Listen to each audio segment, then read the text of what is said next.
எந்த பொண்ணும் எந்த பையனோடையும் சிரிச்சு சிரிச்சோ தொட்டோ பேசக்கூடாது. ஏன்னா அந்த பையன் அதை ஒரு ஹிண்டா எடுத்துக்குவான். சிரிச்சு பேசினா அந்த பொண்ணு எல்லாத்துக்கும் ஓகேன்னு அர்த்தம்.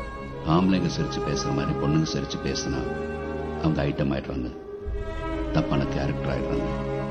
Matter, soul, etcetera etcetera etcetera. சேலையில முள் பட்டாலும் முள்ளில் சேலைப்பட்டாலும் நஷ்டம் சேலைக்கு தான். ஊசி இடம் கொடுக்காம நூல் எப்படி நுழைய முடியுங்கிற பழமொழி எல்லாம் நாம காலகாலமா கேட்டுக்கிட்டு இருக்கோம். நாம இன்னைக்கு வரோம் ஊசியை கேட்டு நூலை நுழைச்சிருக்கோம். பொண்ணுங்க ஒண்ணு ஊசி சேலை மாதிரி பொருள் கிடையாது. ஆண்கள் மாதிரி எல்லாம் உணர்ச்சிகளும் இருக்கிற மனுஷங்க. சிரிச்சு பேசுறதும் தொட்டு பேசுறதும் மனுஷங்களோட இயல்பான பிஹேவியர்ஸா. பொண்ணுங்களை அது கூட பண்ண விட மாட்டீங்களா?